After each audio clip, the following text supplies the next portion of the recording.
is, for instance, there is a striking generation gap in Germany.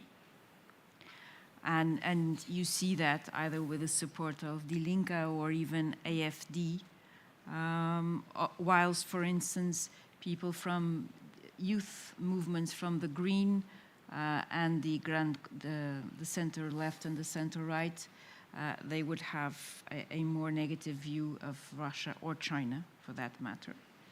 And I think that would perhaps be something to pay attention to. What it seems to me one of the really interesting, not tendency, but something that you can really start to grasp, not from just this year, but from previous years. And if I was in Washington, I would be worried. Because the US, because it's a superpower and everything else, it's always a mistake to take things for granted. And you cannot take soft power for granted. And I think that today you have a lot of competing centers in terms of soft power. And honestly, if I was in Washington, I would be looking into that. How can I renew the attractiveness of the US soft power? And how can I bridge the gap with the younger generations in European countries as well? That would be something I would definitely be looking into. But in general terms, it's true, but in general terms, the sentiment about Russia is really, really, really negative. So you can, in that sense, relax to a certain extent. I know it's tough being in Estonia. I actually thought you were going to ask us a question about why is cybersecurity not a high-level threat? But no, that I thought would be your question. I got the same impression from the pandemics. I mean, 2 years ago, this would be like really high on our list. And now you look at the data and no longer, right? The time span, the attention span, the sense of the urgency and the emergency. I would agree with you. We definitely have to take cybersecurity, cyber everything, cyber defense really seriously. And throughout the last year, we've had an increase in the number of attacks, either to governments, either to companies. So, and we can pretty much imagine where that comes from. But I think it's too many things happening at the same time.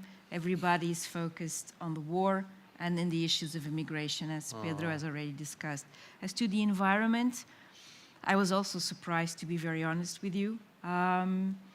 The experts okay, the NGOs okay, the level, I think it's also an issue of, and I think that's general, either center-left or center-right.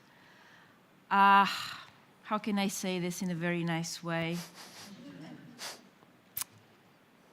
Politicians, I know they have a very tough job, but they don't communicate well. I think that we have a deficit of political communication, not in the sense of selling something, explaining things and getting the message across. Maybe this is, of all the areas, the one we would expect a really positive perception, and that is not the case at all. So I think that should give politicians in general food for thought. Well, I'm going to focus on the questions about democracy. In my business, we always use this distinction that comes from the 60s from famous for us, political scientist called David Easton, where he talked about specific support and diffuse support. Specific support is the kind of thing you measure when you ask people, how satisfied are you with the way democracy works or with the state of democracy? It's about performance. Diffuse support is a very different thing. Diffuse support is, do you think the regime in your country should be democratic or something else. And what you find is that overwhelmingly, people in Portugal, in most of Europe, really prefer democracy. They don't question democracy as a regime. But the same people that don't question the democracy as a regime can at the same time say democracy is working very badly and the state is terrible. The state of democracy is terrible. So these are two very different things. The satisfaction or the state with democracy is very sensitive to context. It's very sensitive to performance. And it's very much about approval of what's going on. The way you see this is that when you look at the crosstabs, you see that the group of people that think the state of democracy is best in Portugal are people who vote for the Socialist Party. And the group of people who think democracy is worse are people who vote for opposition parties, particularly Chega. Yes. Right? So this is not very surprising. It's very much a performance-based measure. And of course, we know how things have evolved in terms of government approval in the last year and a half, and this is very much an expression of that. On the climate issue, on social media, what I'm going to say is very impressionistic.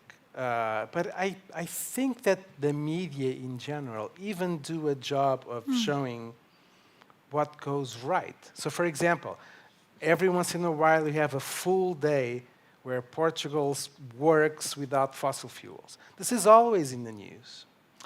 But whether this means that people think government is doing a good job, if the general evaluation of performance is bad, everything's bad. The government can't do anything right.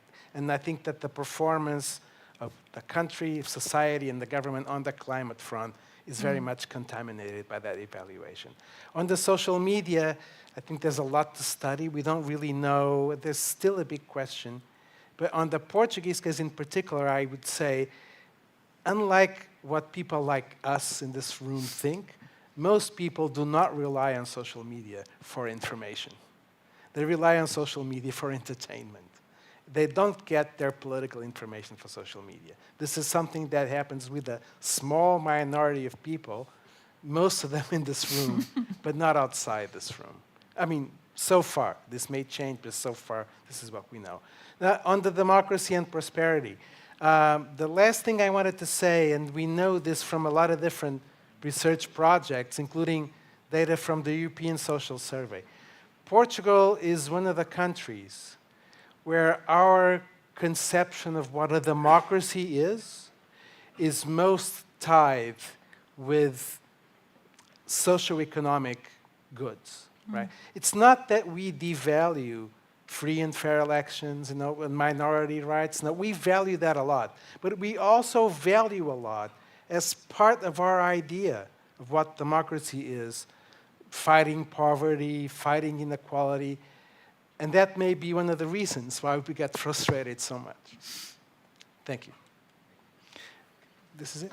This is it. Thank you.